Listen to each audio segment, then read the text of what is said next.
You okay, Simon? Thank you. Apologies for absence. We have none. No, it's subs. Oh, right, well, sorry. Apologies have been received from Councillor Christine Mason. Councillor Michael Hoy will substitute for her. Non-members attending, I have Councillors James Gooding, Cheryl Rowe, Mike Steptoe, Ian Ward, Simon Wootton and James Newport. Have I missed anyone? No. Oh, sorry, Eileen Gadsden, sorry, she's just come in. Thank you. Members, do we agree the minutes of the meeting held on the 22nd of April? Thank you. To receive declarations of interest? Councillor Steptoe?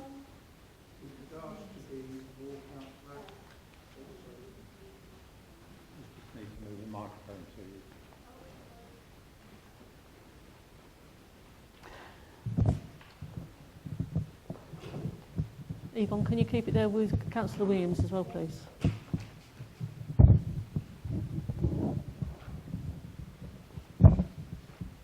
Chairman, with regards to being ward councillor for the area in item 1, I believe it is. Just confirm that, yes, item 6, beg your pardon. Also as county councillor for the same area, and also that the agent for the development is, and the owner is known to me. Thank you. Councillor Williams? Thank you, Chairman. Not peculiar interest in the fact that I am a ward councillor and also the chairman of the Rochester Parish Council, and that is in the Rochester Parish. Also that I am known to the applicant. Thank you very much. Councillor Gooding? Behind you.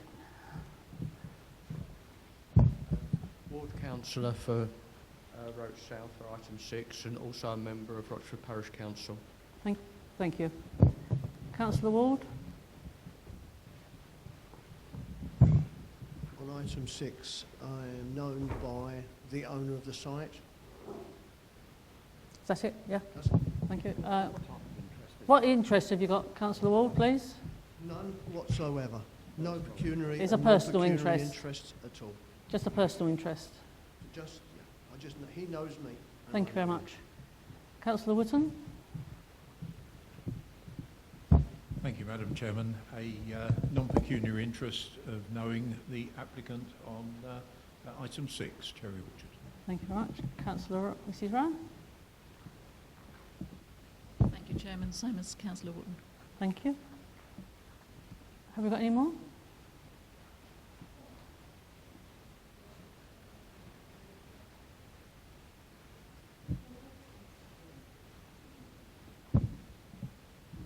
Ward Council for item 7.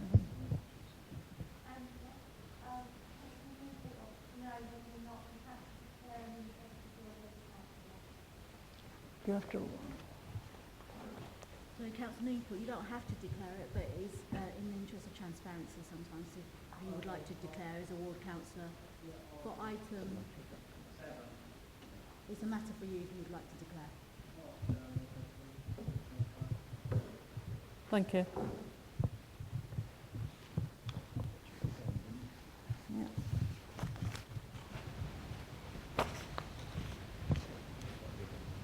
Have you all got the addendums for items 6 and 7, and have you all read them, please? All good? No one said anything. Right, okay. Item 6. This is the application 20/0000913/OUT, Cherry Orchard Brickworks. Can I ask the officers? Yes, can I just, well, everyone can hear me, I hope. Start with Plan 1. So,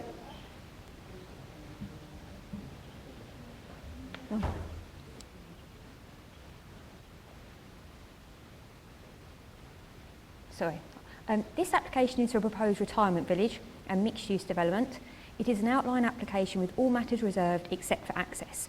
As you can see, so we've got the red line here showing the site boundary here. It's Cherry Orchard Brickworks, a 4.19 hectare former brickwork site.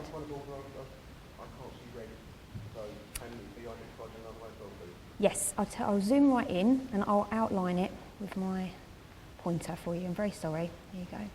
So all the way around there. Oh dear. Is that okay?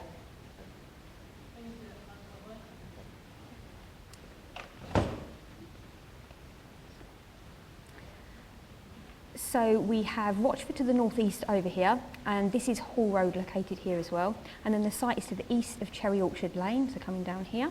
And on the opposite side of the road is Cherry Orchard Jubilee Country Park. Moving on to plan 2. So as you can see here, so the site is actually where you can see most of the earthworks occurring, just to sort of give you a bit of an idea of the site area. And it's an aerial perspective of the site location that we're looking at now. So immediately to the south of the application site is a business park under construction and partly occupied that was granted planning permission in 2016. We also have a row of residential dwellings here, bordering the site, and a children's nursery on the site that was granted permission in 2018. To the north we have Nobles Green Brook, and beyond that Ashenden football pitches. So there are 2 key elements to the scheme: a retirement village and mixed-use development. The retirement village would include 63 retirement apartments, 30 assisted living apartments, 30 sheltered apartments, a 93-bed care home and 6 dwellings. The mixed-use development would include a convenience store, medical facilities, pharmacy, hydrotherapy pool, coffee shop, gymnasium, office space and community space. Members will have seen a very similar application before at this site. This application was refused by members and is currently at appeal pending a hearing date. Officers have considered the changes made between the refused scheme and that currently submitted, but there remain concerns which are referred to within the report and have led to a recommendation for refusal by officers. It should also be noted that planning permission has been approved at this site for a proposed business park in 2018. So the key changes between the refused application and that currently under consideration are as follows. We're looking at a retirement accommodation that no longer specified as over 55s. There are 63 retirement apartments of varying sizes that are now proposed, compared with 32 over 55s apartments proposed previously. The current application seeks 6 market dwellings, compared with 22 over 55s houses and 9 over 55s bungalows proposed previously. The 30 sheltered apartments are now proposed, compared with 35, and there's been an increase in commercial and community space, increased parking provision. The 30 assisted living apartments and 93 unit care home remain unchanged. So the key material planning considerations are the principle of the development, commercial demand, existing provision of employment development, housing need, sustainability, quantum, type and proportion of residential use, affordable housing, access, flood risk and drainage, sustainable transport, parking provision, archaeology, ecological impact, trees, environmental impact, environmental sustainability, public open space and indicative design and layout. So let's look at principle of the development first. So this plan shows the proposals map for the Joint Area Action Plan, and our site area is the one labelled number 1 here, just showing here. So policy NEL3 of the allocations plan identifies the area north of London Southend Airport as being a key driver for the sub-regional economy. Policy E3 of the JAP allocates land incorporating the application site and surrounding areas to the south and east for new employment use as part of a proposed new business park, split into 3 areas known as 1, 2 and 3. So they're here. So we've got 2 and 3, which are the areas to the south here, and then this is the area 1. So our application site takes up a large proportion of area 1. Areas 2 and 3 already benefit from planning permission for business use and work has commenced. The current proposal relates to area 1. The Airport Business Park is part of the Joint Area Action Plan that looks ahead to 2031 and accounts for increased passenger movements at London Southend Airport that are anticipated in the coming years. This allocation is an important opportunity to provide more employment opportunities locally, including higher skilled jobs, and is both Rochford and Southend's joint strategy for providing these employment opportunities in the longer term. I'll just point out those areas again. Now, I wasn't aware that we had a bit of sun perhaps on the screen. So area 1 here, current application, and then 2 and 3, the areas again for business park usage at the south there.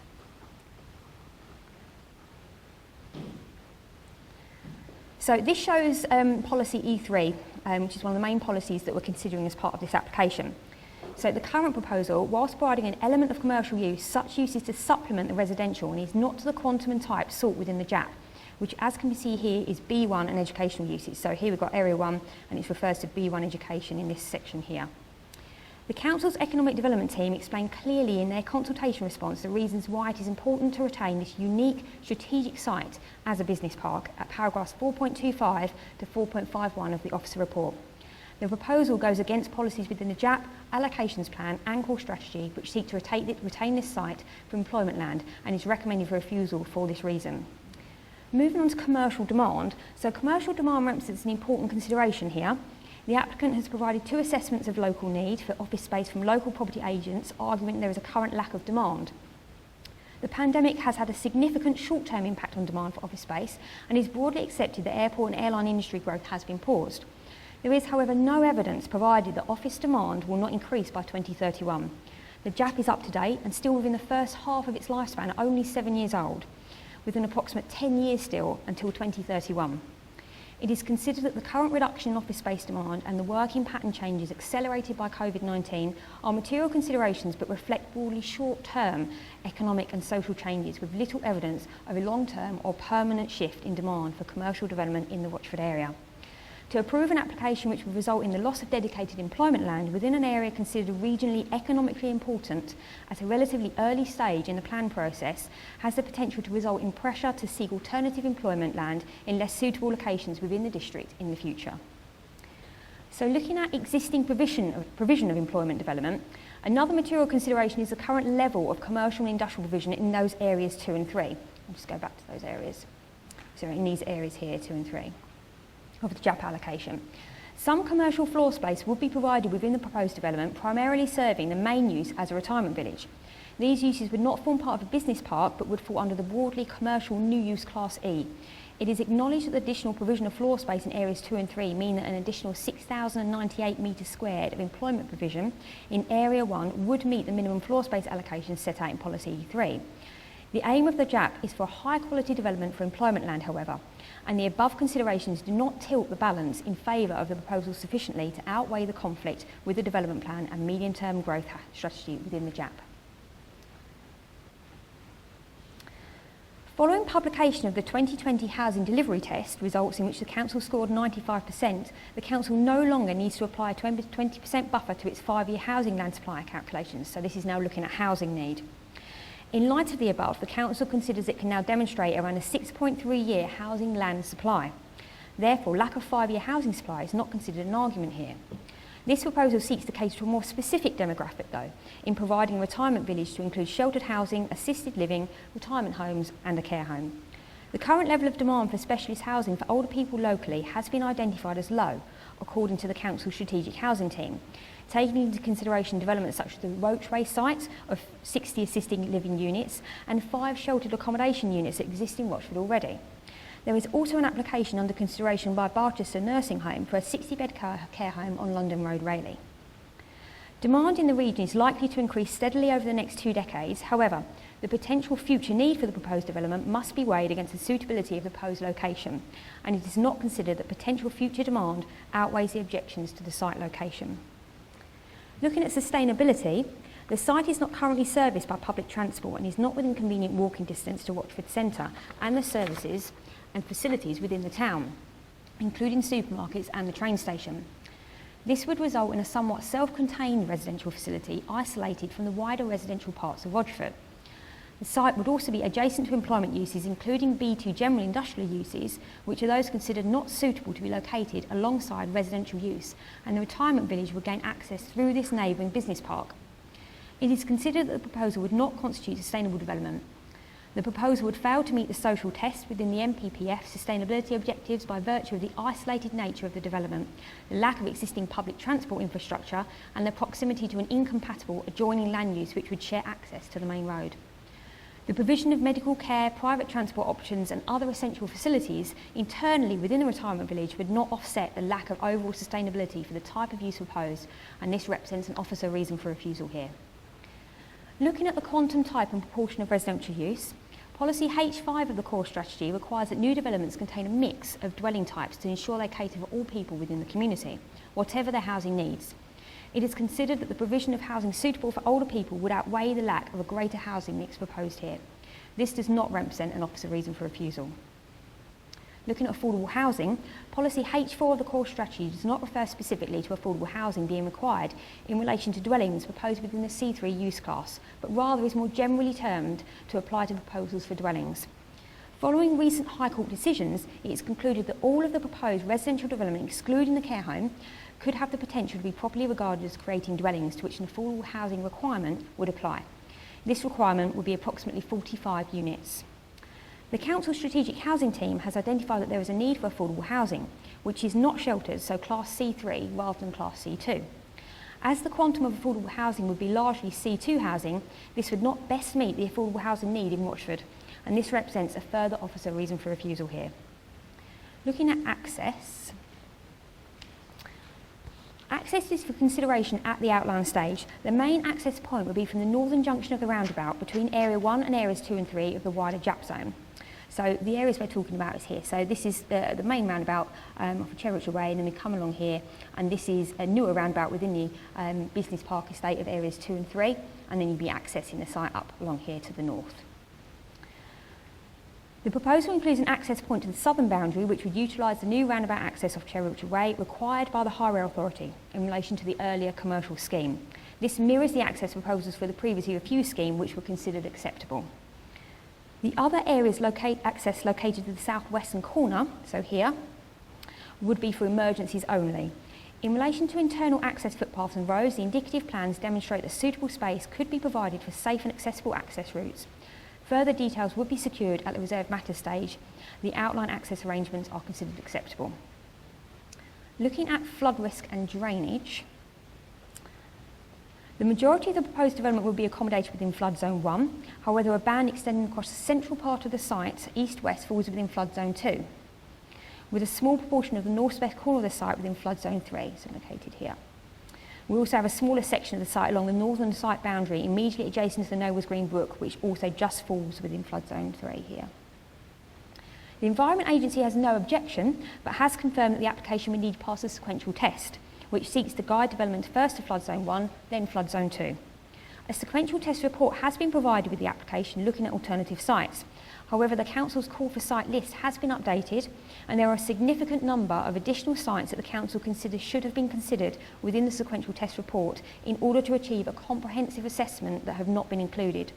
It is not therefore possible to conclude that the sequential test has been passed at this stage, and this represents a further officer reason for refusal here. With regards to drainage, no objection has been received from either Anglian Water or the lead local flood authority, subject to a number of planning conditions being required. It is considered that drainage infrastructure could be provided on the site, with details to be provided at reserved matters stage. Looking at sustainable transport, policy T4 of the JAP requires that a comprehensive network of quality bus services be provided, serving the transport needs of the Southend, Watchford and wider Essex catchment area, particularly linking to the new airport railway station and other transport interchanges. A financial contribution would be sought by a Section 106 legal agreement towards the provision of a bus service serving the site and adjacent business park if the application were to be recommended for approval. Such a contribution would also be sought towards improvements to existing footways and cycleways within the proximity of the site. Parking provision. It is not possible to calculate the specific parking requirements at this stage. However, the indicative site plans provided demonstrate that sufficient parking could likely be achieved on the site given its size. This would be addressed in more detail at reserved matters stage. Looking at archaeology, as there is a potential for deposits of local significance at this site, a planning condition would be advised requiring a programme of archaeological investigation to be secured in accordance with a written scheme of investigation if the application were recommended for approval. And moving on to ecological impact, the presence of protected species such as badgers and nesting birds was identified on this site.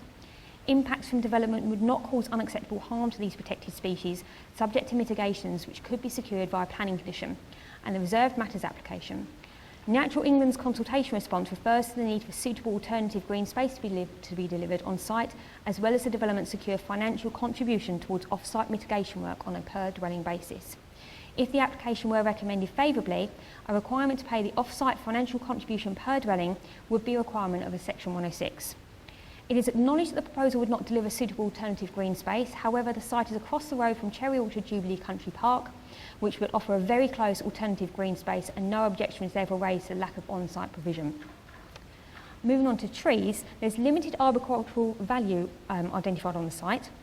Subject to the adequate protection measures which will be required for any at-risk trees adjacent to the site, planting of new trees within the development will provide a net benefit in terms of trees on the site and visual amenity. A tree planting plan will be required as part of the proposed site layout, which is a reserved matter. Environmental impact. So an air quality assessment has been provided, which concludes that no site-specific mitigation with regard to air quality is necessary here.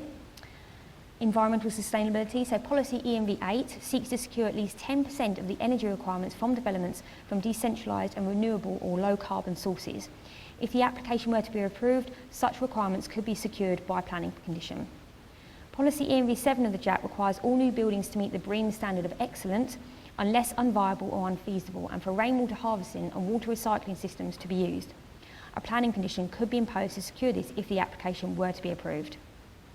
Looking at public open space, policy E3 of the JAP stipulates that all development areas will be required to contribute towards new public open space to the north and east of the business park. This policy requirement was met by the reprovision of the rugby pitches to the north and east of the business park allocation, and is not considered to be a need for further contribution in relation to this current application. Finally, indicative plans on design and layout. So these have been provided, such as the elevation drawing here of a possible medical centre, and show a relatively high density proposal which is likely to be acceptable. Scale, appearance and layout, however, are all matters which are reserved and are not considered in detail at this application stage. So it's important to understand these are definitely indicative plans that we're looking at here. This application is recommended for refusal with 4 reasons listed as referred to within the officer report. These can be summarised as follows. 1, it is not in accordance with the JAP, which allocates a site for employment use as part of a business park. 2, it is not sustainable development and represents poor spatial planning due to the isolated siting of the residential uses and location adjacent to a commercial and industrial zone. 3, the affordable housing proposed would not best meet the identified need in the district due to the amount of sheltered affordable proposed. And finally 4, it is not possible to ascertain that the residential scheme proposed meets the sequential test for flooding due to the inadequacies of the sequential test provided. Thank you.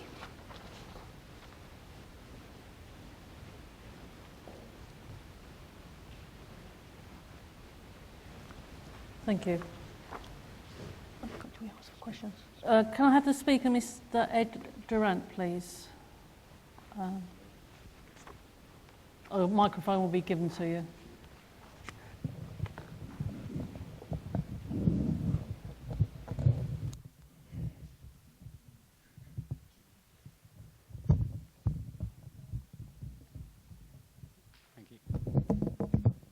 Thank you. Sorry, you have 5 minutes. Okay. Members, tonight you've been asked to consider a scheme that will deliver a new residential care village that will benefit not only your older population, but those looking for family homes that will be released when existing residents downsize. The Council's latest housing market evidence has identified a need for 50 specialist housing units for older people every year between 2014 and 2037. This scheme will deliver almost 3 years' worth of this requirement plus a care home. This is a significant benefit. The scheme has been developed to offer the very best care for older people, and we are happy to consider a condition restricting the age of residents. The site will provide a retirement community specifically targeted to meet the needs of the district's ageing population, providing a range of accommodation with on-site retail, healthcare facilities set in a landscaped grounds with walking and cycling routes. This is all designed to promote the health and well-being of residents. This pandemic has identified many failings and many strengths in our society, the greatest of which is community. Those areas with strong community bonds have thrived, whereas others have been left in isolation. This care village will ensure that these residents never feel like that again. This is not just about providing beds in a care home, it's about providing a more sophisticated approach to older person accommodation. You're advised by the officer of the failings of the scheme to deliver affordable housing. We are willing to provide this within the scheme, but our conversations with officers have indicated that there is no need for affordable homes for older people. Should you agree that this is the case, then we have offered a financial contribution for affordable housing to be provided elsewhere, but to date have not been advised of what that figure should be. Your officer report has identified the fact that the site is allocated for employment. Whilst this is factually correct, it is also important to recognise that this is a site that has failed to attract employment interest, despite having the planning permission in place and a favourable planning policy framework. The need simply doesn't exist here, and we've included evidence in our submission of this. It is also important to recognise that this development will generate jobs, bringing between 572 and 685 new jobs into the area. These new jobs will be in addition to the 50 people already employed in Cherry Orchard House and the 20 staff already employed at the nursery, who are soon to be joined by 15 more staff. The rate of employment at Cherry Orchard House is higher than that of the adjacent business park, and the proposed development will continue this trend. It will employ carers, groundspeople, retail and community staff, as well as healthcare professionals. This will add variety to your employment market that is in stark contrast to the reliance on office employment, which is vitally important as we emerge from this pandemic. The implications for office employment as a result of the new normal that we are discovering is yet to be fully appreciated. But one thing is obvious is that working practices have changed, and with it, office demand will be impacted. It is important that you do not wait for this to be demonstrated further, and instead seize this opportunity to deliver development that will deliver new jobs for your community. The site is well located to ensure that it is not disrupted by surrounding activity. It also benefits from open spaces nearby. Although we dispute your officer's view on the shortcomings of the site location, we highlight to you the supporting facilities that are included within this development, as well as the transport connections in the form of a minibus and car club that we are offering. This will ensure day-to-day needs of residents are met on the site, as well as being available to the wider community. Members, you recently approved a housing delivery action plan that rightly prioritised the redevelopment of underutilised land. This is entirely appropriate, and this is one of those sites. It would be right for you to include that in your deliberations tonight. When you do so, it is important to keep in mind that the housing requirements that you are planning to meet are not maximum targets, but minimum requirements. Whether a 5-year supply exists or not, you're entitled to give weight to the benefits of this housing scheme and the specific nature of the job provision. Your officers have You've got 1 minute. Okay. Your officers has concluded that the sequential test has not been passed, even though we have provided a full and robust sequential assessment. Reference is made to the possibility of alternative sites, but no such sites have been suggested to us. We would be happy to reconsider this element of the submission if officers would clarify which additional sites should be considered. Finally, members, I would remind you that the NPPF allows you to take into account material considerations to outweigh any policy objections. Your officers have set out the policies that this scheme is in conflict with and given their view on the material considerations. I would ask that you consider your own view of these, and in doing so, the matters that I've raised with you tonight. 2 things are certain as a result... Oh. Sorry, your 5 minutes are up. Thank Sorry. you. Visiting members, ward members first, please. Councillor Steptoe. Have we got a microphone?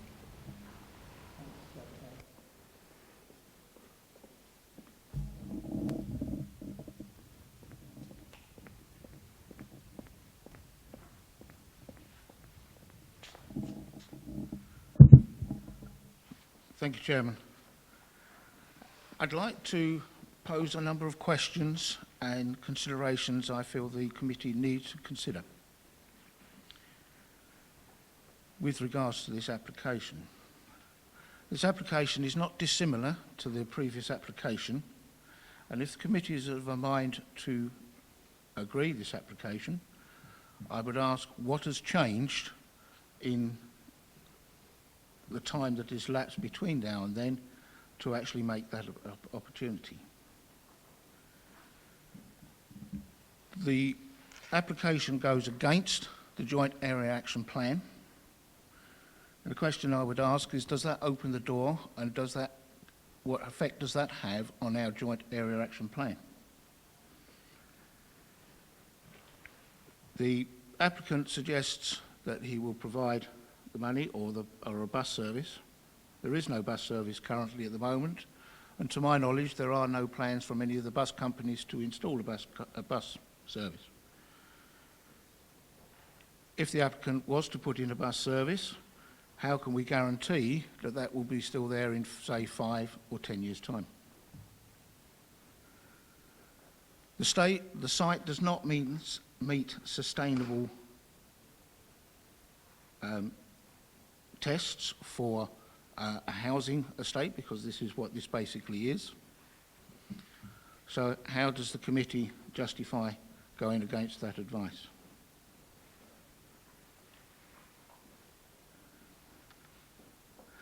I'd ask the committee to take into account where we have agreed to housing around various industrial areas, to name two, Star Lane and Rawrath.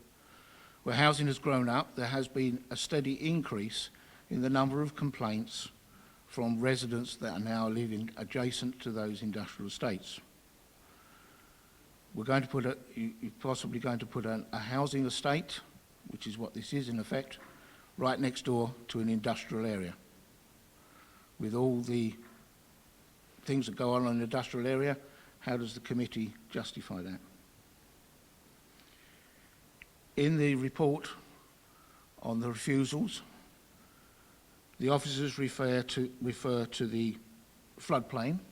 The committee has had many applications come before it over the years, and floodplains has always been an important part of that.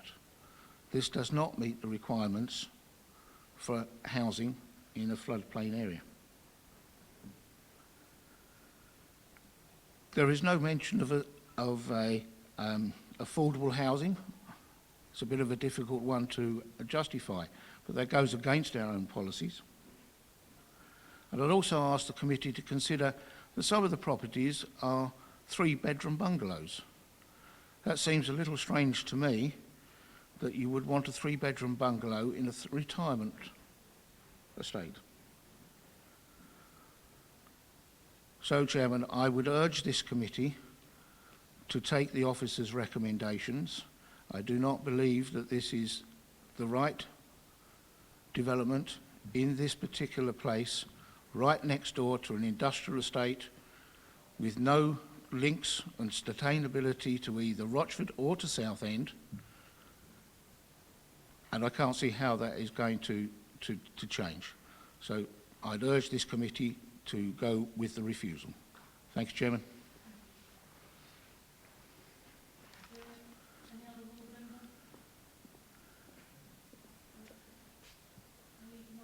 Members wishing to speak? Councillor Ward, you can't see him, he's right behind you. Ah, thank you.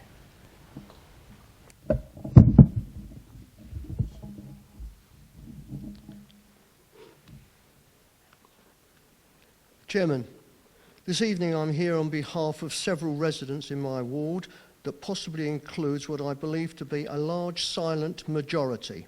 It's those residents amongst that silent majority who have specifically asked me about this development coming forward. I have said to them, it is within the gift of the members of the development committee, because my residents frankly don't understand why the officers are recommending refusal of this scheme. We are being told that there is sufficient accommodation in the district for older living. Those I have spoken with and documents I will cite disagree. Those residents have either lost their partners or are singletons and are living at home alone in a 3 or 4 bedroom house they no longer want to live in. I'm sure there are members here who know somebody who fits that profile. They tell me there are no suitable alternatives. Many have suffered loneliness, accentuated over the last year by lockdowns. What they recognise in this development is an opportunity to be part of a new vibrant community amongst people like them that will provide the activities as well as the social and medical support they want and can afford, as opposed to what is currently offered by Rochford District Council, which is specifically suited for those residents who unfortunately have no independent financial means, which necessitates the council providing specific priority support. We must not lose sight of the fact that much needed family housing can be freed up onto the open market as private schemes such as this become available. Our emerging local plan policies in the Housing Delivery Test Action Plan 2020, which is not cited in this current document with regard to bringing forward brownfield sites as a priority, is in accord with the NPPF. This scheme is situated on a brownfield pre-used brickfield site that could be reallocated from office use. I could detail all the NPPF policies that take precedent over our existing policies, which have been cited this evening, that supports both this application for change from its current status, citing NPPF paras 84, 117, 119, 120 and 121. This report also acknowledges the age-related growth need on page 6.12, para 3.36, for an ageing population in the district, as documented in the South Essex SHMA 2017 to 2037.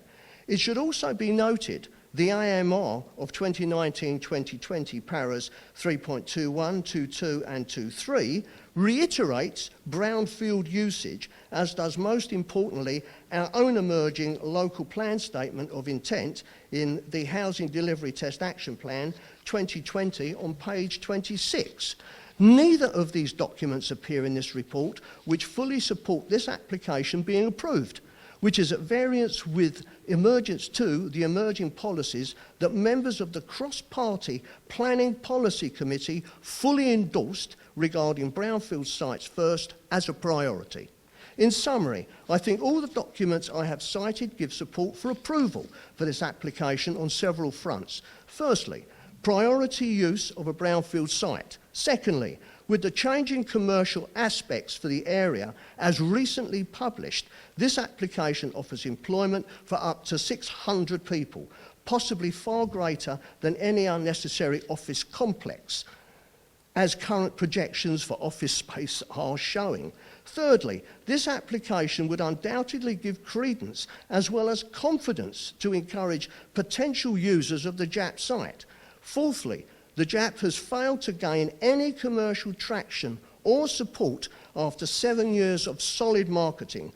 Fifthly, it needs something adventurous and exciting to pump prime this site, especially as I remember it was designated to be a medical science research and education hub, delivering high-quality, sustainable jobs in conjunction with Anglia Ruskin University, and not an industrial site.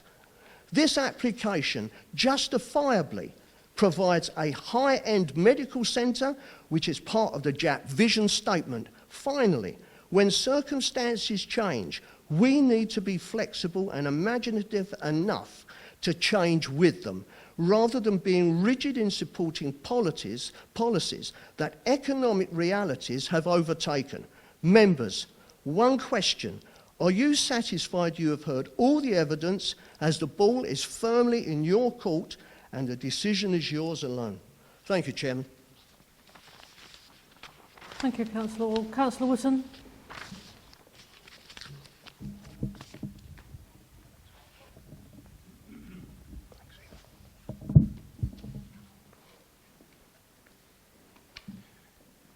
Madam Chairman and members, thank you very much indeed.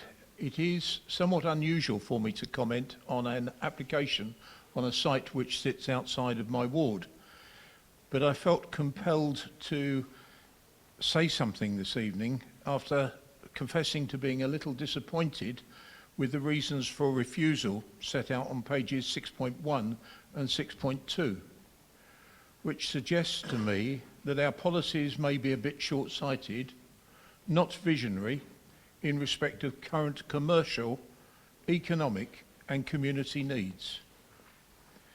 In my opinion, the proposal before you, members, is a creative and imaginative scheme on what hitherto was a brownfield site. It will provide employment opportunities, both direct and indirect, far in excess of what will be achieved in density terms of what the wider Joint Area Action Plan will provide. And I pause for a moment on the words Joint Area Action Plan, because anyone that has visited that site over a number of years will actually see that is a huge misnomer, because it's actually the Joint Area Inaction Plan, given the time that it's had signs up there. Something of the order of 500 jobs, plus an array of indirect jobs to service the wider needs of the proposed community. The fact is, however well-intentioned the original JAP was, the world has moved on, economic needs have changed, and those anticipated some years ago have altered. I understand there is a demand for this type of accommodation, so I'm at a bit of a loss to understand, when we were given the outline of the proposal, the rationale for those statements that were given by officers. Furthermore, I do not believe that any applicant would be considering an investment of this type without having investigated the potential market. Furthermore, it creates a chain of opportunity to meet housing needs in the district. And as for the statement about affordable homes, I believe the type of development we're talking about here is actually exempt from the specific affordable requirements. It would give a much needed boost to the local economy. And as was mentioned just now, a world-class medical research and training centre, really putting Rochford District on the map. Madam Chairman and members, I find this a progressive and visionary application. Accordingly, it is my sincere wish that this receives favourable support. Thank you.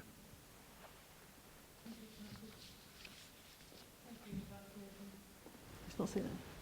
Any other non-members? No. Members, I'll open it up to yourself. Councillor Merrick. Oh, need a mic.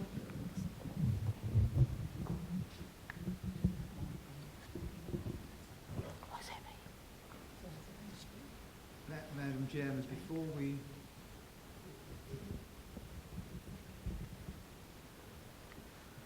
before we proceed to actual questions from members, I would be interested to hear the officer's response to the points that have just been raised. No, we can't do that yet. No, sorry. We have to do all the speakers first, and then we go back to the officers. We can't have the officer's response to. No, because they haven't heard everything yet, Councillor Mack. It's only the committee that's debating it. Yeah, and it's as Liza said, it's only the committee that are debating this, and we're the only ones that can make the decision. But I'm merely feeling that the officer's response. We will be able to hear the. Would be helpful, but I take your. Thank you. I accept what you think. Sorry. You don't want. No. I was wanting to hear what the officer said before I considered whether I wanted to make any further point. But in the absence of that.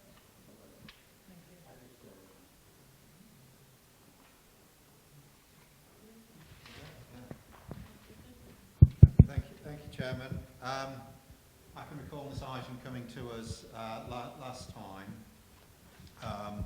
but as I have a knack of doing, I've wiped my memory and base what the decision I'm coming to on the evidence that I've heard presented to us, and it covers a number of points. You know, particularly listening to the officer's presentation. You know, we are quite clearly in a confused economic situation at the moment, to say the least. And I think it is a challenge for anyone to demonstrate anything with any strength about a commercial situation based on the last 18 months that we have had. I do take the point that this is a brownfield site and it should be considered as a priority above some of the other sites that are available. I noted that if we're going to put housing onto a site that through the JAP has been allocated for other purposes, then we perhaps should be looking at a shortfall in our housing need. But we've had it clearly stated by our officers that there's a 6.3-year supply of housing need. Then we've also had mention that we've got an isolated community potentially popping up here. It could be that such a community is an innovation or a folly. It's perhaps not for us to decide, though. I am slightly confused because quite clearly through the rhetoric that we've heard, we're talking about a retirement community, but then we've also clearly heard that the 55-year age limit has been removed. And I think that's quite crucial towards the discussion about affordable housing. So if I was to base it on those 4 points, I think at this moment in time, I'd be inclined to support the officer's recommendation. However, this application provides us with a great employment opportunity for the district. Not one that's got to wait a number of years for the economy to continue to develop and evolve and recover. This is an application that is all but ready to go. And from my reading, the nature of the employment is a cross-section of job varieties and types, which would provide need across the community. I think some of the proposed industrial use that we've seen elsewhere on the site is actually quite light in density, whereas this one is potentially quite heavy in employment possibilities. Also, is it right for us to allow an area to sit stagnant effectively within our district while the economy recovers and business picks itself up? I'm not convinced that it is. There are a number of details, particularly around the sequential approach to flooding, that do need resolving, but as usual, our officers do deal with a lot of those matters within reserved matters, and that's not uncommon. And I'm sure that things can be sorted out. So, at this moment in time, I'm fairly evenly balanced as to which way to go. I understand the need, the points that are put in the reasons for refusal, but I'm balancing them with the more immediate needs and what this opportunity can offer to our district. So I will wait to hear what a few other members have to say at this moment in time. Thank you, Chairman. Councillor Hoy, sorry.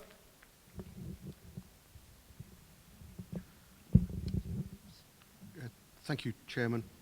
I was quite surprised to hear the visiting members speak so encouragingly about this development. This is one where I've read the officer's report, heard the officer's report, I've heard the speaker, and I just can't disagree with the recommendations of the officers. They appear coherent and sensible.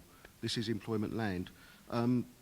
There is a part of the report, I was just trying to find it again because I lost my page, where the report suggests that the number of full-time equivalent jobs that could be provided on this application would have to be 524 full-time equivalents to make up for the gap. But all I've heard is 600. I've not heard if there are 600 full-time equivalents or just 600 jobs.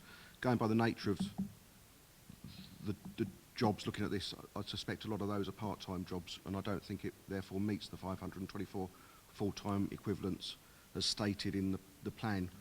This is an employment area.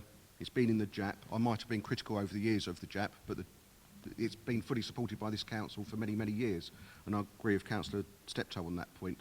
I find it a bit disingenuous that the councillors who've been in charge of this for a number of years, I'd exclude one of those specifically because the councillor hasn't been here that long, are saying that the JAP isn't fit for purpose effectively. I would disagree with that. The JAP is very much fit for purpose, and it's part of our business plan. It's part of our structure. It's within our business plan, the JAP. So I would, at the moment, I am fully supporting the officer's recommendation. I would also just want to say that I was quite surprised that so many Conservative members didn't actually declare an interest. I understood that Ian Beatwell has spoken quite favourably about this project and is involved in it through Landmark Capital. He is not the agent. So he is not.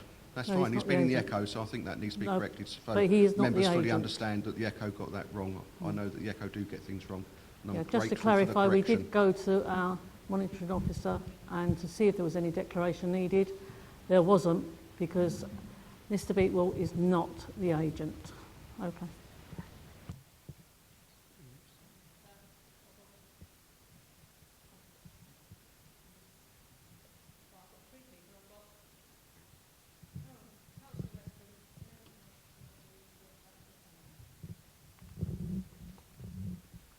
Thank you, Chairman. I'm going to have to agree with Councillor Hoy. I'm not convinced at all with this. I'm a bit concerned when they say this care home for the elderly. I'm thinking, what do you mean by elderly?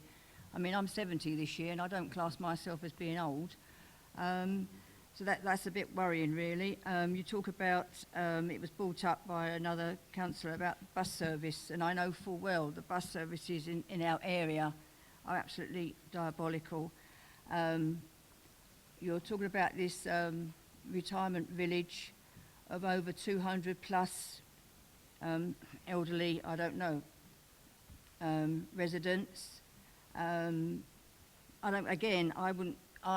would be concerned with thinking that a resident in their own property are being looked at saying, well, we want you to get out of this, we want your house for a younger family, and you can go and we'll put you in this retirement village. I'm not convinced, members, I'm sorry. There's lots of things on here that have been said about a 3-bedroom bungalow. Why does an elderly person want a 3-bedroom bungalow? It's come out of it's changed from what it was going to be for the JAP. One of the officers has said there's other areas which we could be looking at doing retirement village, probably nearer the area where residents live now. I'm really not convinced, and at the moment I'm going to have to agree with the officers. So that's it. Thanks, Chairman.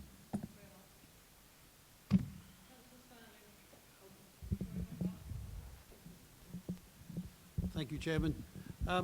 As often been said by the previous chairman, we look at the policies, not our own individual askings or what we might think and so on. It's the policies we have to deal with, and the policy is what it is at this time through the officers' recommendations, and does it meet those policies?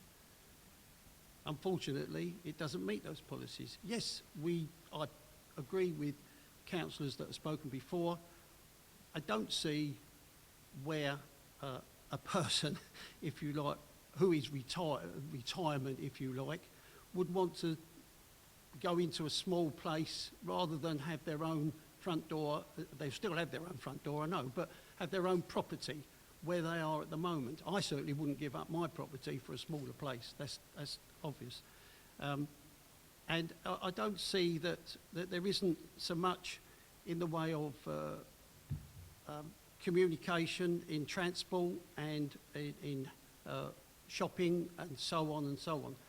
The shopping is quite a fair distance away from the site, and unless you've got your own transport, obviously, you're going to pay a lot more for your shopping rather than go to the supermarket. It's things like that I'm concerned about as well. Apart from, I do agree with the previous speakers. I think the recommendation that the officers have set forward is a good reason for refusal, and I'll leave it like that. Thank you. Yes, thank you, Chair. There are a number of things that have been talked about with this site. When I first saw the application some while ago, I must admit I looked at it and I thought, yes, there's a good need for this in the area. But the problem is fundamental. Yes, there is a need, but it's in the wrong place. I think officers have demonstrated that quite conclusively tonight.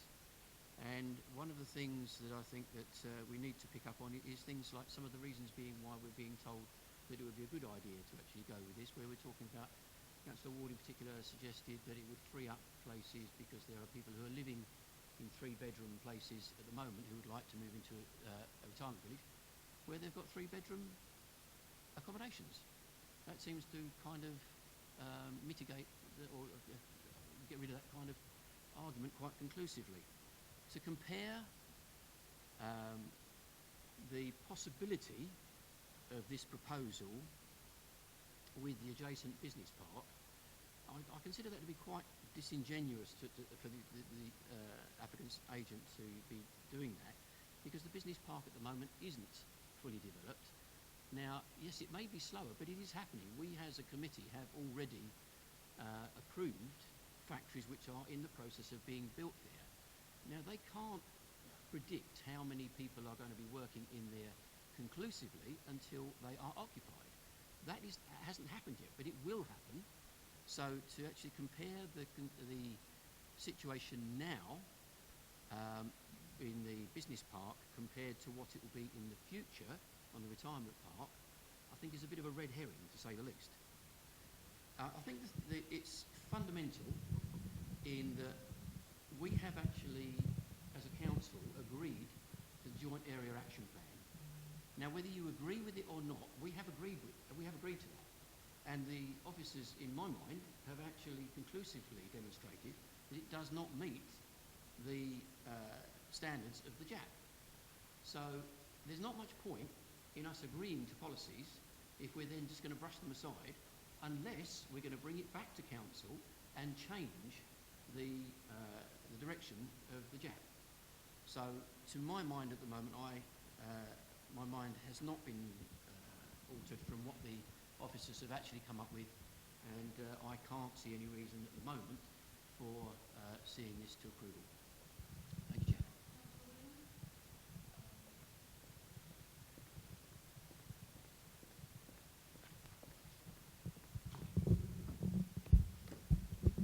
Yes, thank you, Chairman. I have serious concerns regarding this development. It smacks of utopia, smacks of gated community. It would be a great asset to the area, but unfortunately it's in the wrong place, and I've seen nothing this evening or heard nothing that would make me alter the decision made by officers, and so as from what I've seen, I couldn't support this application. Thank you.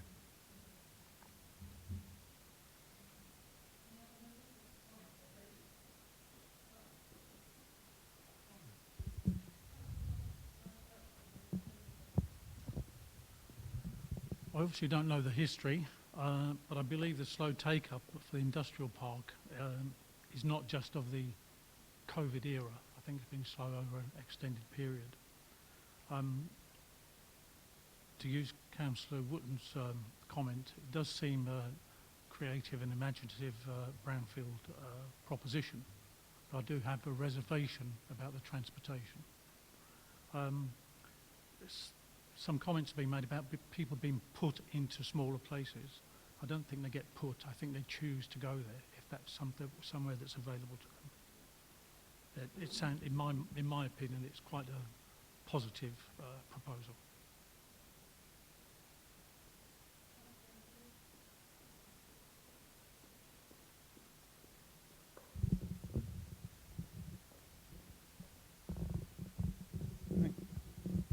Thank you, members. This is employment land, and it needs jobs. It's been there for 7 years with nothing been built. I know there's outline planning there. It's just been empty, and to get 600 jobs, I think would be quite good. And as the old saying goes, a bird in the hand is worth two in the bush, and 600 jobs now is a good thing. So, as it is, I would support this. Thank you.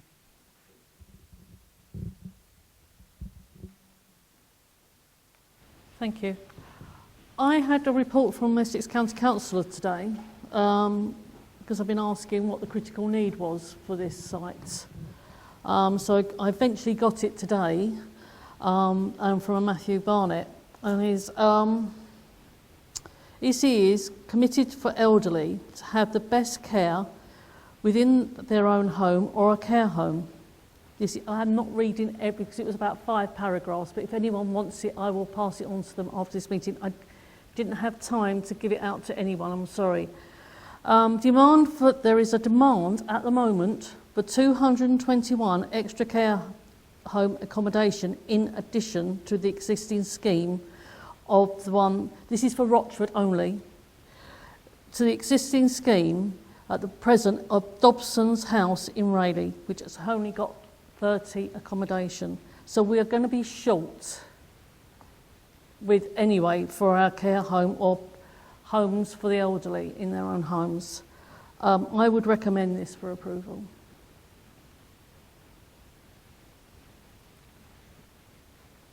The officers, would you like to come back and comment, please?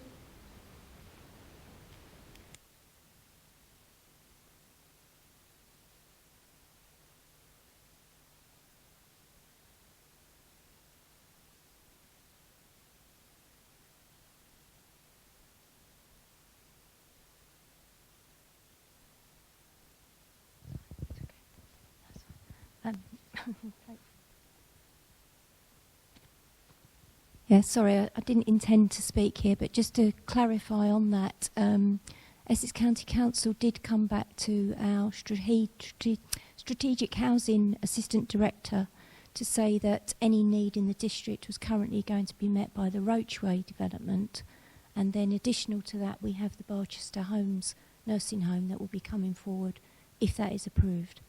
So, you know, obviously we haven't had sight of that report, but just to know that we have had information from county to say that any need in the district at the moment is going to be met by Roachway. Would you recommend this to be deferred until you saw this report? Well, as an opportunity to be deferred, if members want to be put that forward to be deferred, but I just wanted to clarify on that point. Councillor.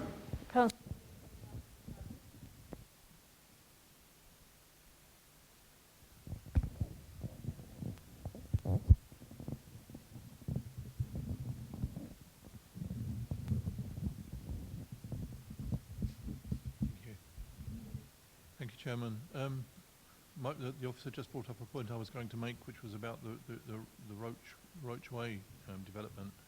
I'm not sure, was it 70 or 90 houses? Supported living units there. So is that included in this Essex County Council?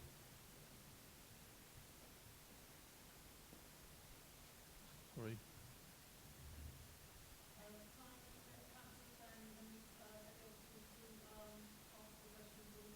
Yeah, that would be great. Thank you. The exercise.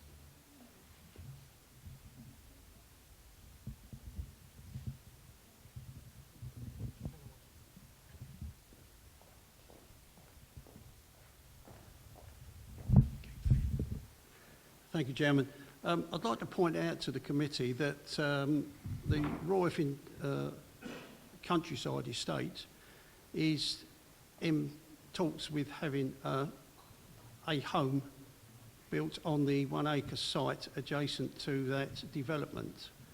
They're in talks with those people, I do know.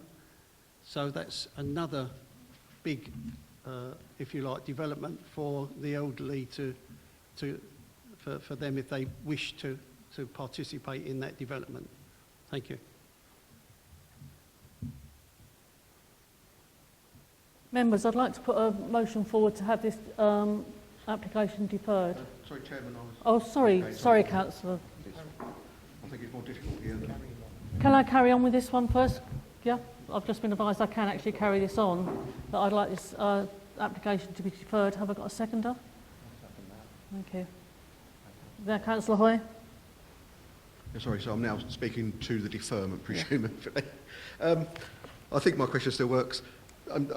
Sorry, I was struggling to hear both the chairman's remarks and the officer's response.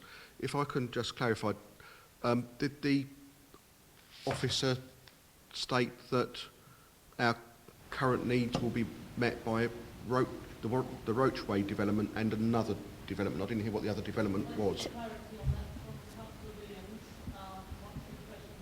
That was the same question, sorry. Sometimes the sound isn't brilliant. Thank you. We shouldn't touch that.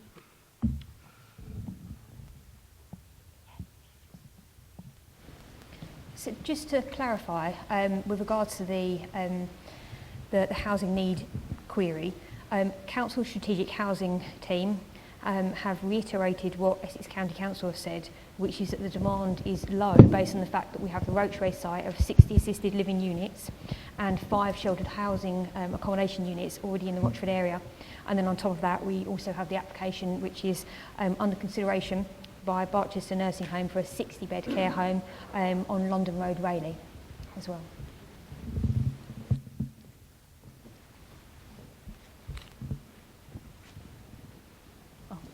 Councillor Smith.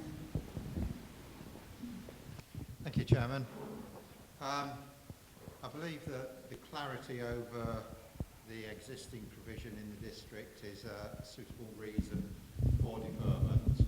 Although we're not formally part of the committee, we did hear some points that were made prior to the committee debating that did cast some interesting views that I think perhaps need further exploring by the report.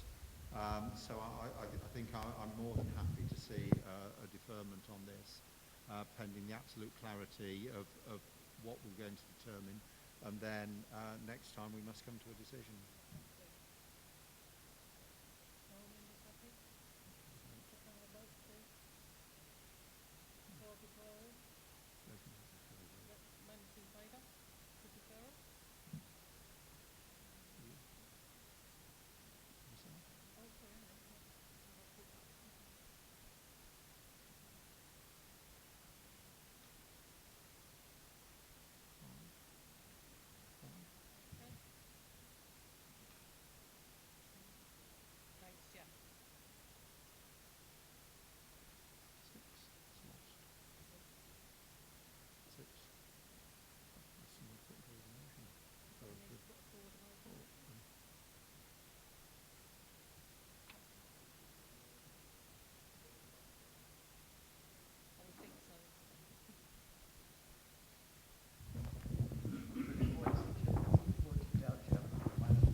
Thank you. Yeah, that's fine. I propose that the committee resolves to refuse the planning application on the grounds stated in the officer's report.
Members, are we ready, please?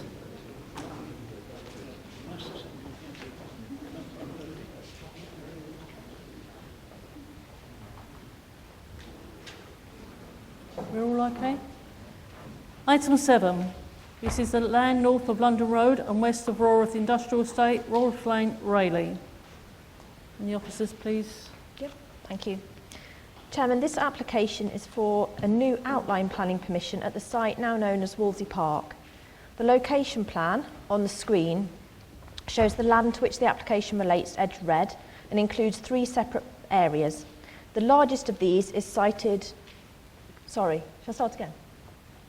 Oh, sorry, the red. Okay, so I'll use the cursor, but there's 3 areas of the application site, 3 parcels. So the largest of which, can you see my cursor there just on the north side? So this is the largest one which runs down here, and this covers or goes over part of the Rawth Brook. So I'll just point out the Rawth Brook as well. So the Rawth Brook bisects the site here, west to east. So this is the largest part of the application site. There is then another parcel which adjoins part of the southern boundary. So I've just edged that one as well. And then there's a smaller parcel over towards the eastern side. Okay. The wider site under the same ownership is edged blue. So that's the remainders, that's the darker line you can see going around the whole edge of the site, just indicated quite quickly with my cursor there. And this wider site would continue to be developed under the original outline planning permission granted in 2016. So I'll take you to the approved parameter plan for the original outline consent at this site. So the original outline granted in 2016 was for largely residential development of the site up to a maximum of 500 dwellings. The beige colours on the screen, so one of those beige coloured areas is indicated by my cursor there. So these beige areas are the approved residential development parcels in which the 500 dwellings were to be sited. Reserve matters approval has been granted for 2 of these parcels, and development has commenced in both. And some of the reserve matters has been approved in this area to the north here and across the Spine Road here, this area just to the south, and then part of this area too as well. So some of the dwellings are now actually occupied in this furthest sort of northeastern parcel indicated by my cursor here. So I'll now take you to the proposed parameter plan, which is the subject of the application tonight.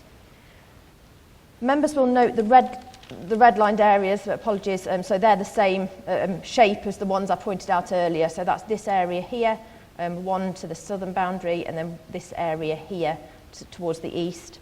And it's only development proposed within these red-lined areas that is subject to the current new outline application before us this evening. This new outline application seeks an increase in the number of dwellings at the site up to a maximum additional 222 dwellings compared to the original outline planning consent for 500. The proposed areas of the site where the housing would be delivered are shown in the sort of darker beige colour, a bit beigey orange, okay, indicated by my cursor here. An additional area of non-residential use is also proposed towards the eastern boundary, so that's in this area here. It's sort of a mustard colour, you can see with my cursor there. So members must assess the acceptability of this new outline application against relevant planning policy. One of the key policy considerations is policy SER1 of the site allocations plan. This policy allocated the site for residential development. And whilst policy SER1 references 550 dwellings to be delivered within this site allocation, the proposed increase is considered acceptable, as it is considered that additional dwellings could be accommodated and the site continue to deliver appropriate infrastructure. Indeed, the Council has already resolved to approve more than the 550 dwellings in this site allocation, as a site known as land adjacent to Grange Villas. If I'll just scroll down a little bit so you can see the southern area. So a site known as land adjacent Grange Villas, which is indicated by my cursor here, okay, just borders London Road on its southern boundary, is also within the SER1 policy allocation and has planning permission for 47 dwellings. And part of the site, also known as Timber Grove, which is indicated by my cursor on the screen now, part of that site is also within the SER1 allocation, where a resolution to grant 83 dwellings was taken by the Council. The principle of allowing more than the 550 dwellings within the site allocation has therefore already been accepted. Policy SER1 lists the infrastructure requirements of this site allocation, and an important consideration has been whether the proposed development could still accommodate the necessary on-site requirements, proportionately increased to account for the proposed uplift in dwellings. So, for example, in relation to play space, policy SER1 required a minimum 0.07 hectares to be provided to serve 550 dwellings. The proposed additional up to 222 dwellings would, however, require a proportionate increase to a total of 0.12 hectares. This increased area of children's play space would be delivered by the provision of 3 separate play areas now. So on this plan, the main children's play space would continue to be provided in accordance with the original outline consent in this area here, so within this kind of brightly coloured lime green area of the site. And details of the play equipment here have been agreed in relation to a planning condition attached to the original outline permission. An additional children's play space would be delivered towards the southeastern corner of the site, so this is indicated by my cursor in this area here. And a further informal play space would be delivered in the green link. That's indicated by the number 3, sort of within this residential parcel. Play space would therefore increase to cater for the increased number of dwellings proposed. The 3 play spaces that would now be provided would be spread across the site in the locations readily accessible to all new residents. As well as the children's play space in the southeastern corner, so that's this area here, allotments and youth facilities, including a kickabout area, would also be delivered in this location. Again, the provision of these has been proposed to be proportionally increased in relation to the minimum SER1 policy requirements relating to each.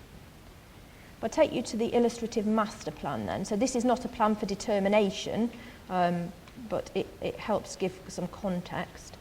The strategic open green space to the west, which runs the length of the site from Raworth Lane to the north to London Road to the south, would continue to be delivered as approved under the original 2016 outline consent. Policy SER1 also required a minimum of 4 hectares of semi-natural green space to serve the 550 dwellings. As more dwellings are now proposed, a proportionate increase to 5.7 hectares would be required, and this would be delivered within the green space around and between. So if I just point out here, there's a swathe of green space provided along the Raworth Brook, so that forms part of this 5.7 hectares, as does this area here that goes through the north, sort of bisecting the site east-west as well, and then you've got these other areas around the site boundaries. In addition to this, amenity green space would continue to be provided within residential development parcels. In particular, a green link is proposed within the residential parcel north of the brook, so that's indicated by my cursor here. This green link would follow on from a similar green link provided in the residential parcel to the north, and that's already been granted Reserve Matters approval. These amenity green spaces would allow residents ready access to the wider areas of strategic green space within the site. If I now go back to the proposed parameter plan. So the site would continue to deliver a surface water drainage system, which would involve a series of attenuation basins, the largest of which is over here to the western boundary, with other attenuations still provided north and south of the Raworth Brook. Surface water captured on site would continue to be held within these attenuation basins and be discharged to the Raworth Brook at rates previously accepted. This is the proposed density plan. So the provision of more dwellings at the site would contribute to the maintenance of a 5-year housing supply in the district and deliver additional affordable housing. The detailed layout of each of the residential development parcels would be for consideration by members in a Reserve Matters application or applications, which would follow if this new outline planning consent were approved. It would also be at the Reserve Matters stage that members would be able to consider the scale and design of new dwellings. The plan on screen is the submitted density plan. This shows that within the redlined areas, so again, that's this area, the largest of which is here, the southern one, and then this area to the east. The density proposed would vary between 25 and 42 dwellings per hectare. The residential parcels towards the west, so that's these bits here within that redlined area, would feature the lowest density housing. And on the key, that's indicated to be between 25 to 30 dwellings per hectare in this lightest purple colour. The highest density parcel would be to the south, so this is this darker colour here, and that density is 38 to 42 dwellings per hectare. The average density across the redlined areas of the site would be some 39 dwellings per hectare. Just to give members an idea, Reserve Matters has been approved for phase 1, so that's in these areas at the top of the site. And in this northeastern area here, The actual density achieved is approximately 39 dwellings per hectare. And I can show members some images from the development in this northeastern area of the site to give an idea of what this density looks like, sort of in terms of character of the built form on the ground. Not perhaps the best photos I have, but I have these. So the photo one shows detached and semi-detached houses facing Rawrath Lane. Oops. And one of the flatted blocks, which you can just see with a higher ridgeline poking above one of the two-storey dwellings. And then photo 2, you can then see towards the left-hand side of the screen these three-storey flatted blocks on the northeastern corner adjacent to the industrial estate road. Smaller residential units contained within flatted blocks help achieve an appropriate dwelling mix at large strategic sites, but they do have the effect of increasing density within a residential parcel. And then photo 3, which is housing sort of behind those sort of flats in that same area, shows the largely detached two-storey housing within this residential parcel. And overall in this area, the average density is 39 dwellings per hectare.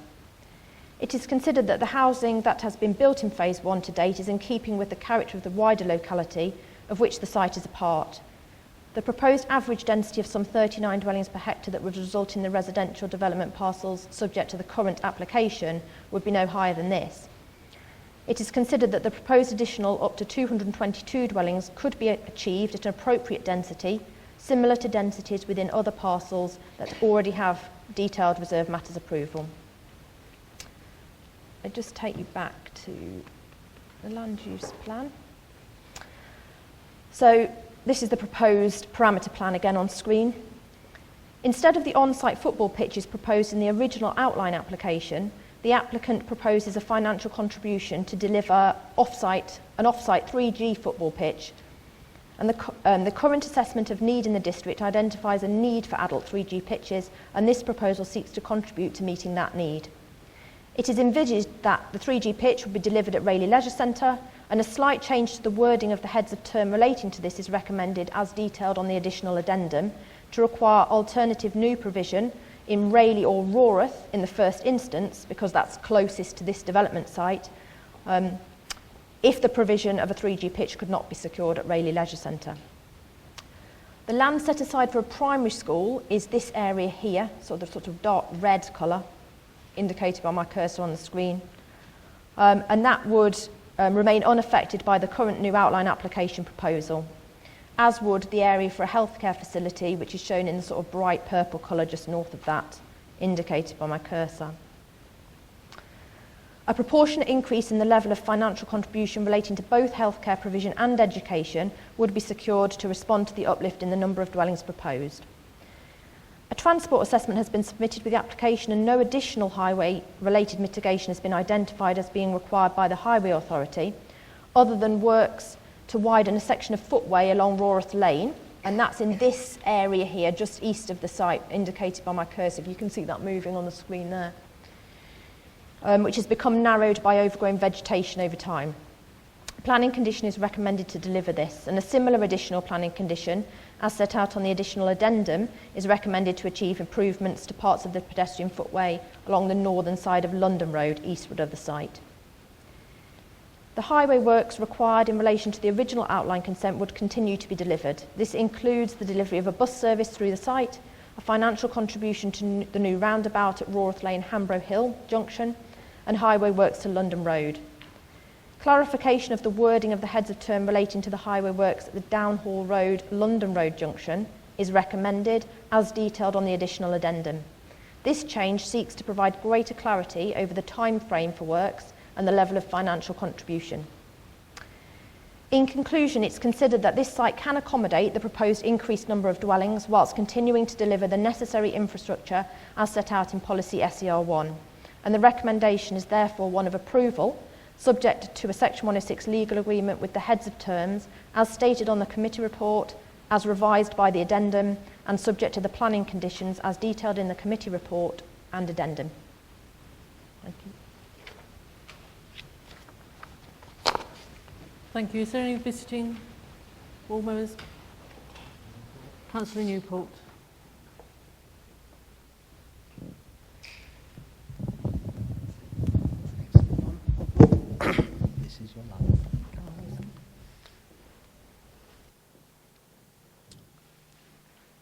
Thank you, Chair.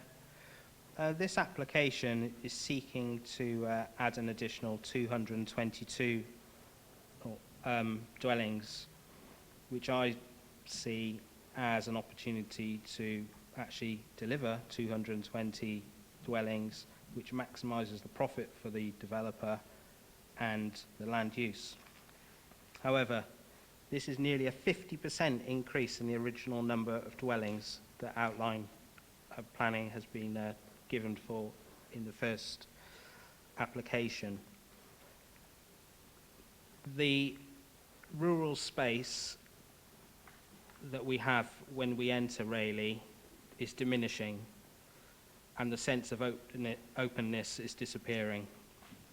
Although the council has accepted uplifted dwelling numbers at other site allocations on the basis that this would make best and most efficient use of the land, it, however, does not automatically address the chronic infrastructure issues that plague our small market town in Rayleigh. It is disappointing that we hear once again Essex Highways believing that the road network will not be significantly impacted by this development and the additional vehicle movements that this number of dwellings will bring. Those that live in the area already know that the London Road is heavily congested on a daily basis, and adding a possible 400 plus vehicles to the road network will not only significantly impact the London Road, but also the Chelmsford Road and London Road, and also Rawriff Lane.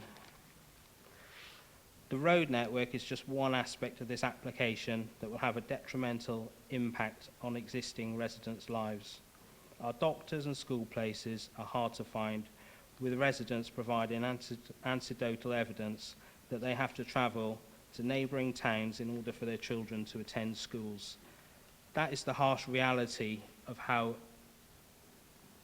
Rayleigh has become so overdeveloped that some parents now have to leave our district for their children to attend schools.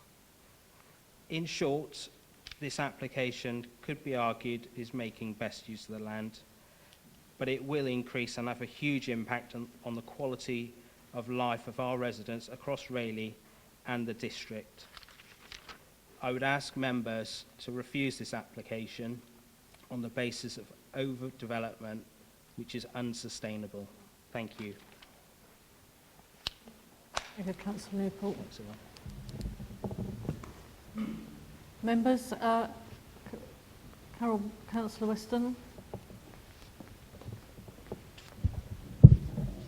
Yeah.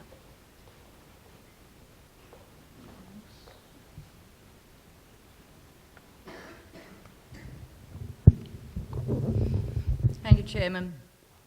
If this is agreed this evening, can I just speak with the officers, ask them the question, because they're saying about a financial contribution for 3G pitches at Rayleigh Leisure Centre, etc., or other sports provision.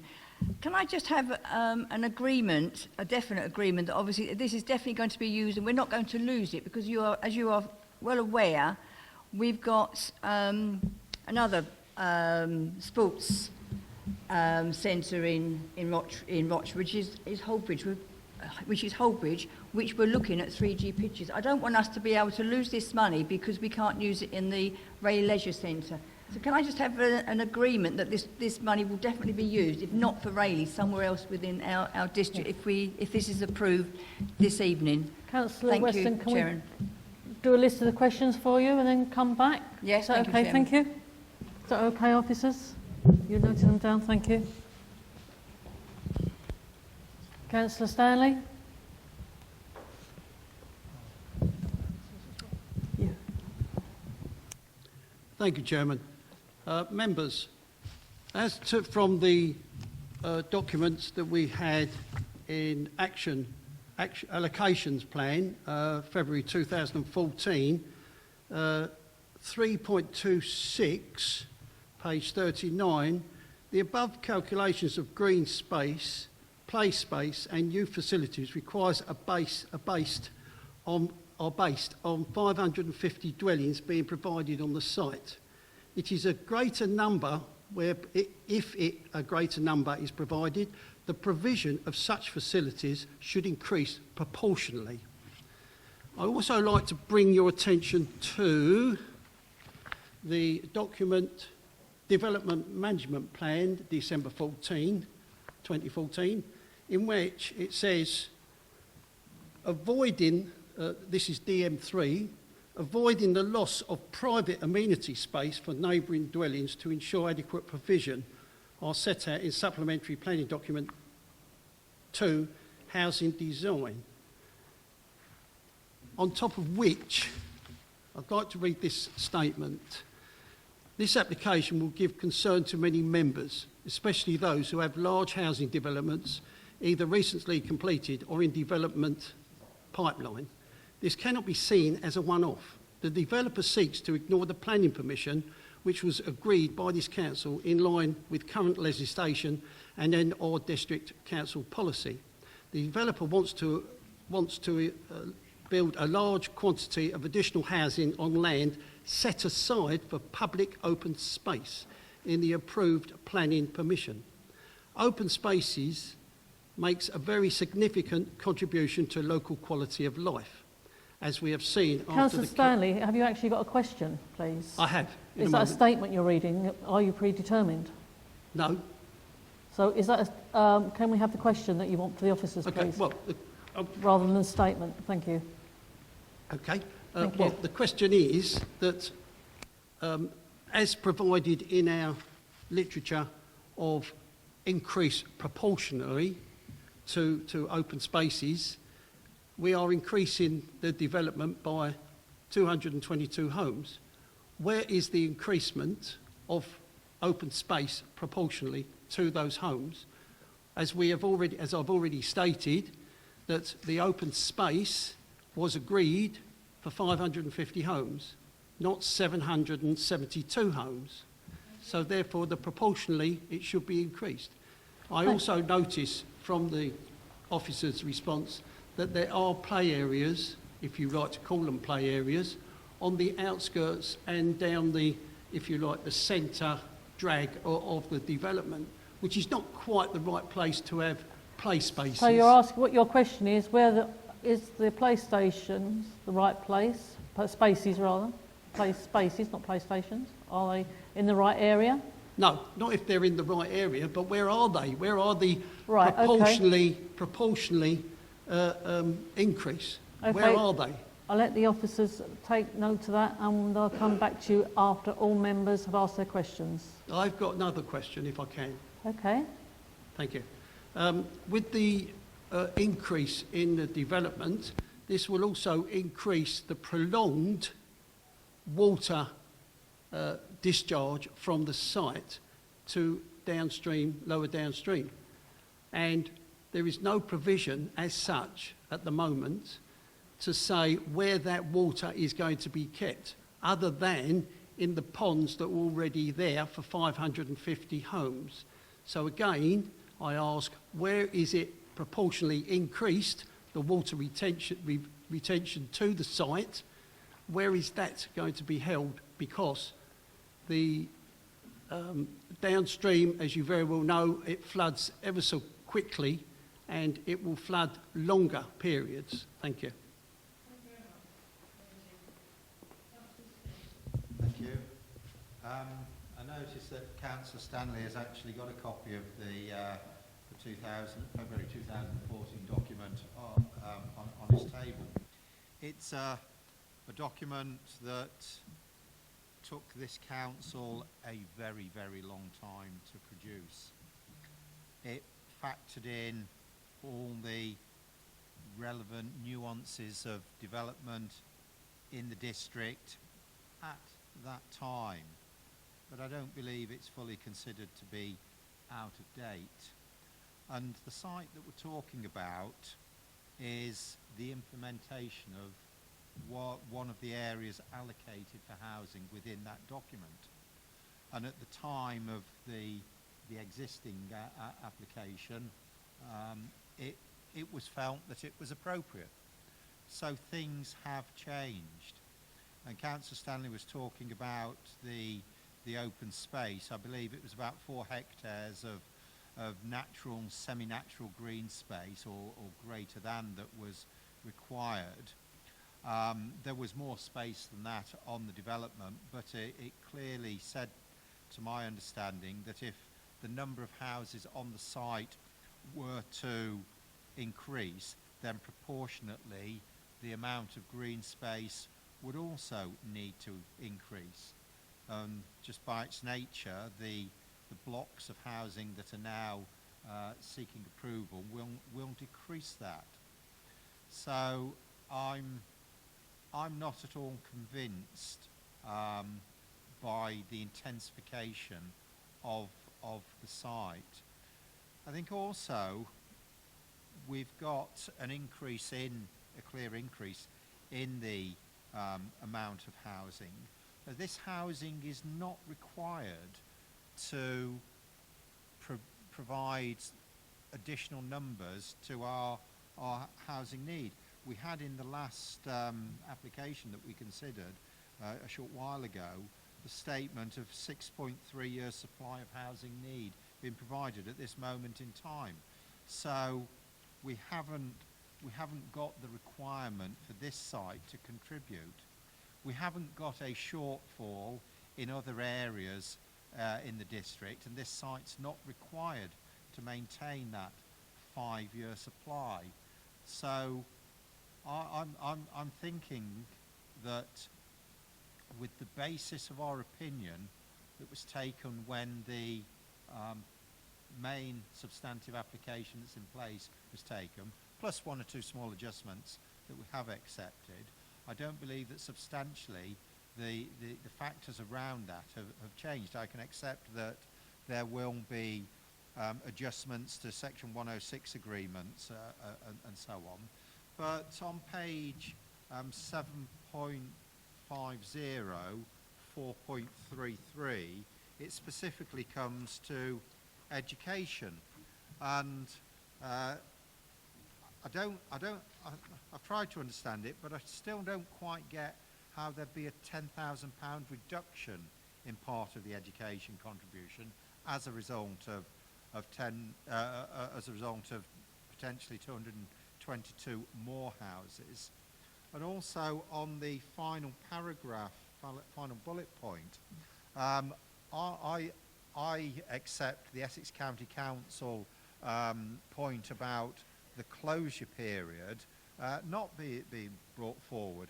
I think that from an education place planning point of view, to come to a decision before people have even moved in, before families have even got established and started their families, to come to decisions about whether the education site is needed or not is just not appropriate.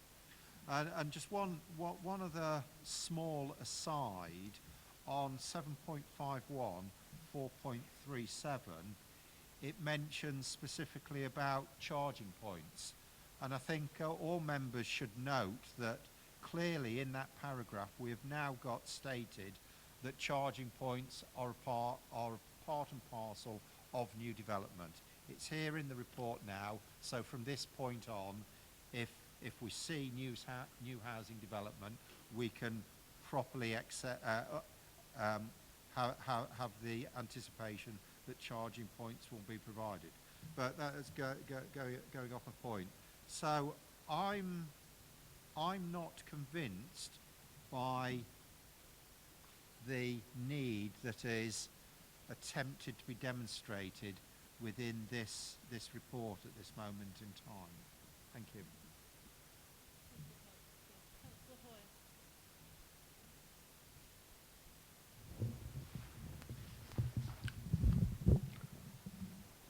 Thank you, Chairman. I was going to raise points raised by Councillor Stanley and Councillor Smith, but they've done it much better than I would have done, so I will leave that there, just apart from to say that I agree with what they say.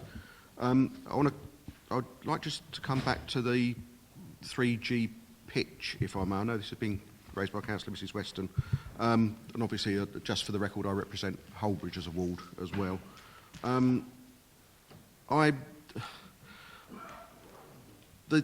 The 3G pitch is off of this site. It's not a long way away, but if a 3G pitch in Holbridge would in no way serve this site, I'm not sure anywhere within the district would serve the site very well where I'm aware space would be available.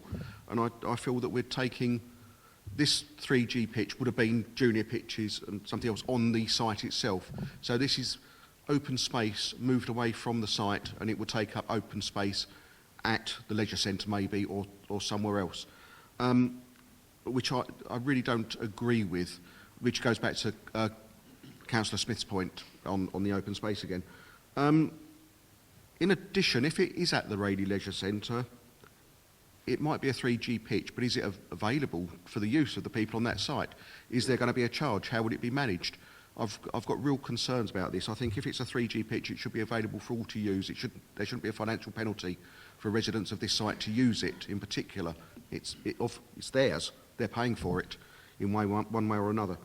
I'll leave that there for members to mull over and for an answer from the officers, if I may. The only other point, Councillor Newport mentioned about doctors. I understand this application has suggested that there are maybe doctors' places available in Holbridge for residents on this site. Well, it's quite interesting because the Holbridge application suggested that residents might want to use the doctors in Downhall Road to fulfil their overflow. So I'm not sure how much we are connected with these. That's it, thank you. Thank you, Councillor Hoy. Councillor Eaves. Thank you, Chair. Forgive me, I seem to have developed a bout of hiccups. Notwithstanding the points that have been made by members previously, in the addendum to item 7 that was actually sent out to us today,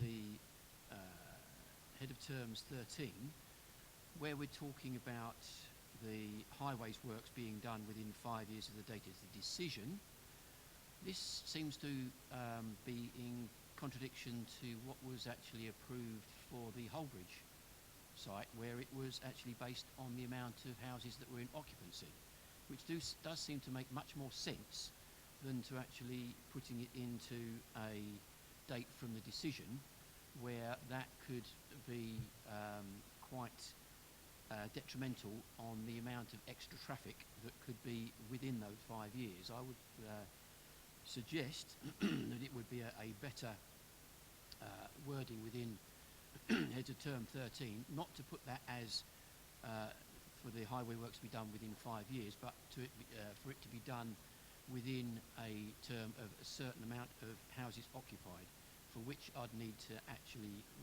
defer to the officers to recommend what that would be, as in my mind a much more sensible view to the timing of any necessary upgrades in the road. Thank you, Chair.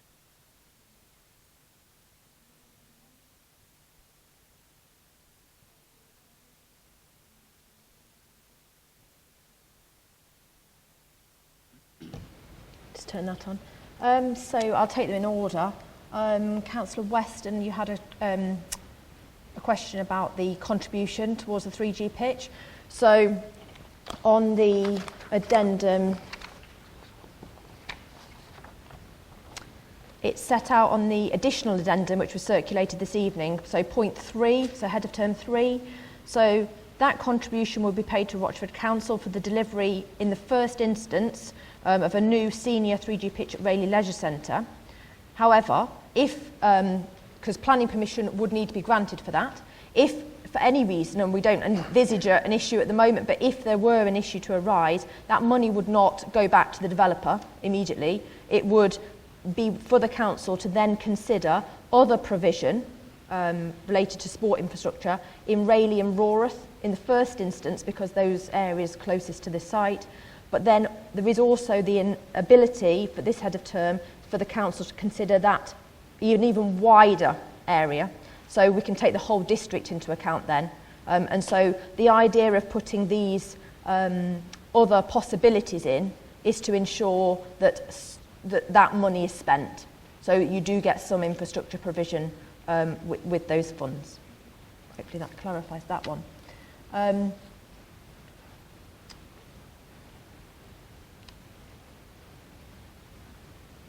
So the question about the proportionate increase in open space from Councillor Stanley, I've got next on my list. So I think what we need to be careful to do is to assess this current new outline application not against the original approved outline application.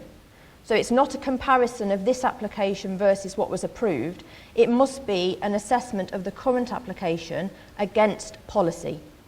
So the SCR1 policy requirements set out the minimum amounts of open space provision that are required of a site of the site allocation, which is 550, as set out in the site allocation plan. The original application was for 500, and that original application proposed, if you like, vastly more than the minimum amounts of open space that the policy required. But this application would still achieve a proportionate increase on the policy minimum requirements. So this application would not obviously have a proportionate increase on the original outline consent, but that's not the assessment to be made. That we need to assess this application in relation to the policy minimum requirements.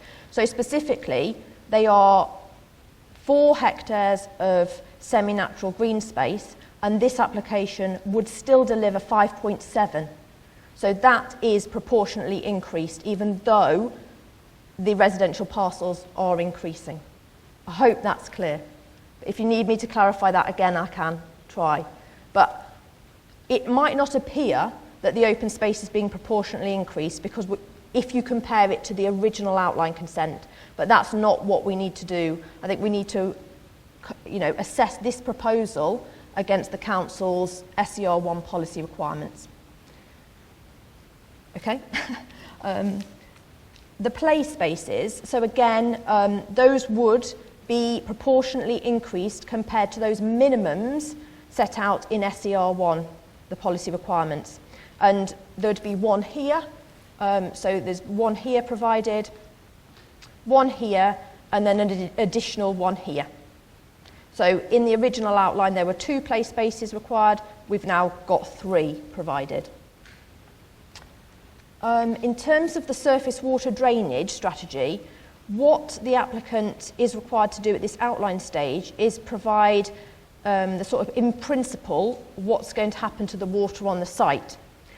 And the detailed drainage strategy would be then required to be submitted in relation to the planning condition that's set out and is required by the lead local flood authority. So if outline permission were granted, development could not commence in any of these residential parcels within the red lines until detailed drainage plans of the attenuation basins appropriately sized to take account of the increase in impermeable surface as a result of the increased development parcels had been approved by the lead local flood authority. That is for the detail rather than to be provided at the outline stage. But ultimately, the drainage strategy is much as was proposed previously and agreed. So these attenuation basins will hold surface water and then it will discharge to the Rorth Brook at the lower 1 in 1 year greenfield rates, which is actually an improvement on the original stipulation. So in the original outline, 2 of these ponds were agreed to drain at a higher rate, so the 1 in 10 year rate. And it's all that's set out in the committee report. But the ponds now would be draining the rate of discharge at this 1 in 1 year rate. And the lead local flood authority have considered the issue of the volumes of water, because I know Councillor Stanley was concerned about the volumes of water, not just the rate of water leaving the site. And the idea is to limit to the lower discharge rate for all storm events. So even in the high intensity storm events, water leaving those ponds is restricted to that lowest 1 in 1 year greenfield runoff rate. And in storm events, I'm told by the LLFA, the lead local flood authority, that helps situations because the water is sort of the rate over time the rate is kind of reduced. So they are satisfied that they have looked at the drainage strategy that's been provided at this outline stage, and they're content that with the conditions imposed, the scheme would be acceptable and would not increase flood risk as a result of surface water elsewhere downstream. In terms of the education contributions, there was reference, looking back at the committee report, to a £10,000 reduction. There was a £10,000 reduction reference in the original 106, and what the Education Authority want is essentially that deleted. So it's not them paying less, if you like. It's that reduction that they could have benefited from, that provision will be removed. And the education site option period that's been requested to be extended, that extension would also be incorporated into the Section 106. And that's it. Yes, please, Chairman. As you've already indicated by the officer, that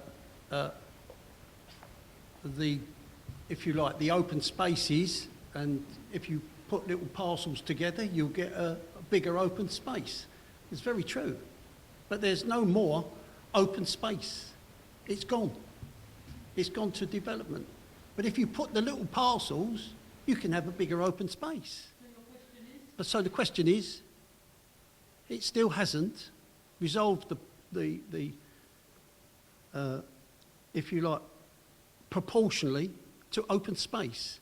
And as for the water discharge, yes, the water discharge will be the same. But downstream, it will be longer.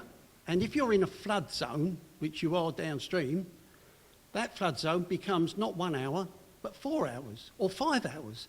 We don't know. But it's a longer term. So the people down there, and you're discharging water at the same rate, but unfortunately, you're going to have to be...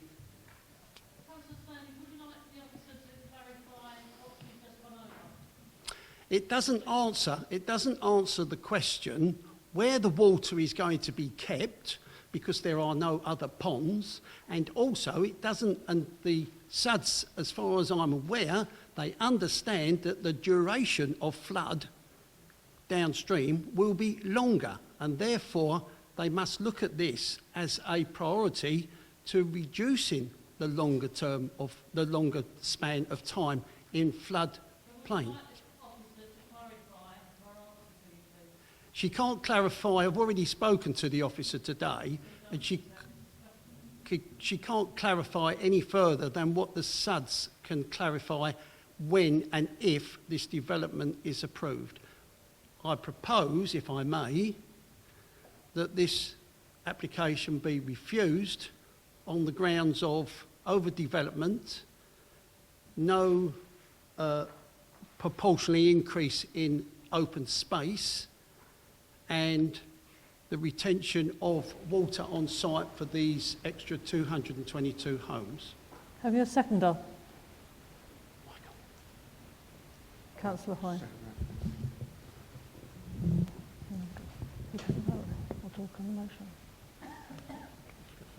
Right, members, we now discuss the motion to refuse.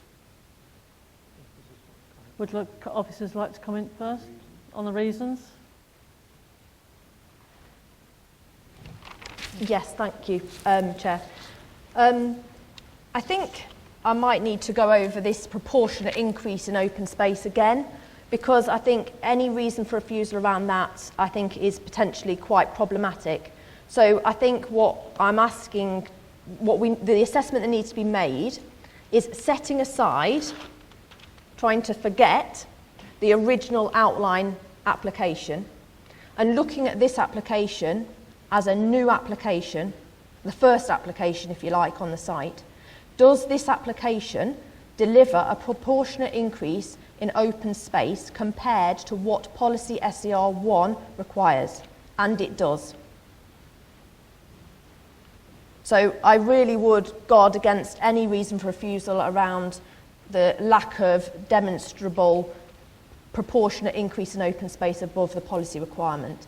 I think in relation to overdevelopment, simply stating that the application is overdevelopment would not be enough at appeal. We need to be very clear about what the harm caused is.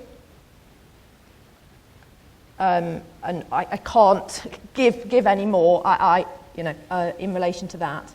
And the water on the site, I think I have spoken to the LLFA today to clarify things. Their response remains the same and is clear. They have considered the information submitted in relation to the surface water drainage scheme, and they are content. There's no objection, subject to the imposition of a condition which is wordy. It requires a lot of the developer at the detailed stage to make sure that the ponds are adequately sized to deal with surface water from this site, and to ensure that the rate of discharge is appropriately controlled, and those rates of discharge would be no greater than what has been agreed already. So we would not have the support of the Lead Local Flood Authority in relation to a reason for refusal around concern about surface water drainage having an adverse impact off-site.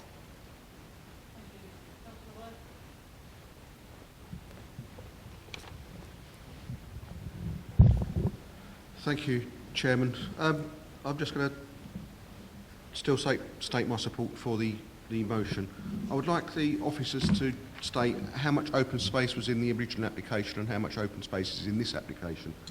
I am getting quite fed up of being told by officers that if we agree an application and it comes back to us, we can't change anything that we've agreed before. This was essentially passed a number of years ago with the amount of open space in the original application with 550 dwellings. I cannot support an application which comes back with another, I think it's 44% more dwellings on the site and less open space than the original application. I understand what the officers are saying, that they feel it should be judged on what was in the policy, not in what we passed. But however, if it was the other way round, we are told that we have to do it based on what was passed or refused previously. And that's what I'm going on now. So I'd like the answer on the open space, how much was agreed in the original application, how much is being agreed in this, because it must be less. How can they be building more dwellings and have more open space? It isn't possible. And the usability of the open space that is here is questionable. They are quite small pockets, and the officer indicated the northern boundary along Rorath Lane as being part of this open space. It's a bund, as far as I can tell at the moment. I believe it's going to remain a bund. I don't think it's a usable open space in that sense. Yes, it's open space. There's nothing on it. There's no buildings on it, but it's not usable for residents. It's a bund. It's a hillock to protect the development from the road noise, I'd assume. So I do question whether this is usable open space in the sense that we think it should be within this application, and I will leave that there. Oh yes, I can. Yes. Oh, it's on. I don't have a figure for the amount of open space that was provided on the original application versus what's proposed here.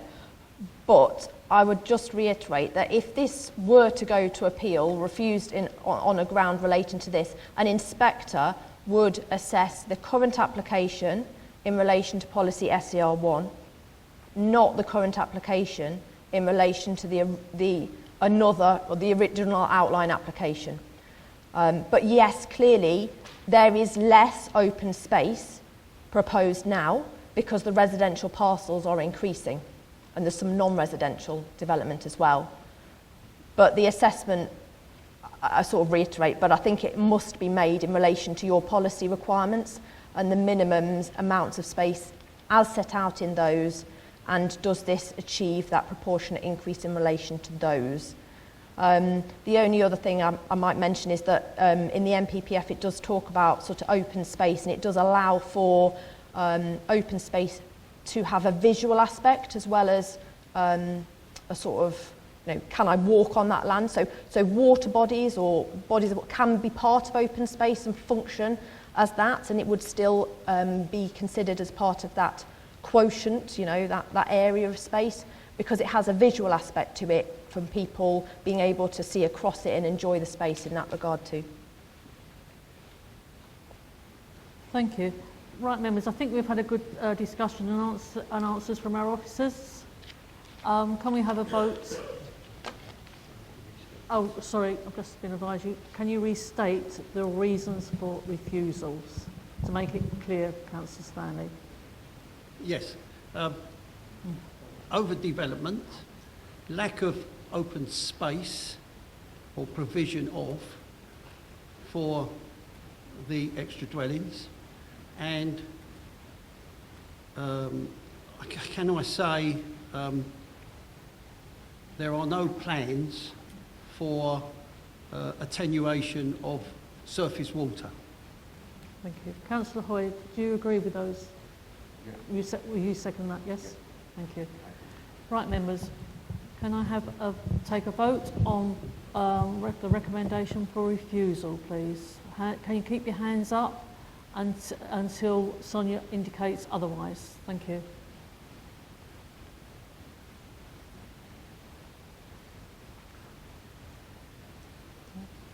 Thank you, members.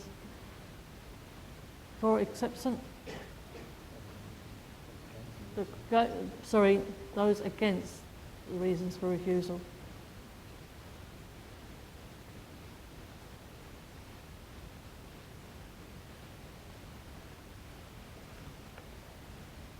Those members, thank you, members. Those members that abstain? You have one.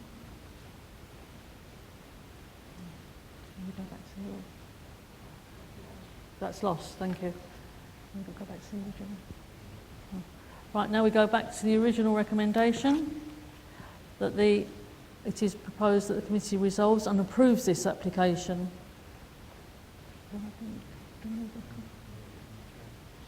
All right, I will move this from the chair to have this approved. Can I have a seconder, please? Oh, Daniel. Thank you, Councillor Ashby.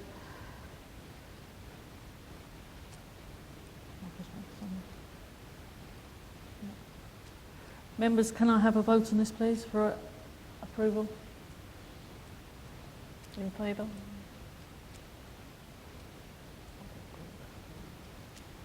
Don't have to. Put your bloody hand up.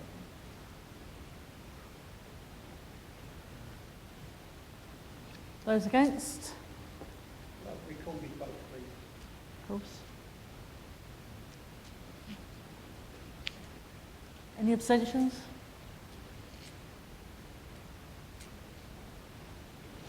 That's passed. Thank you, members. Item 8, for referred items from the referred weekly list, there is none. So I will close this meeting at whatever time. Sorry? 21:38. Thank you, members, for attending.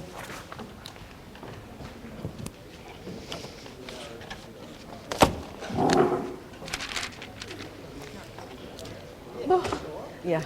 God.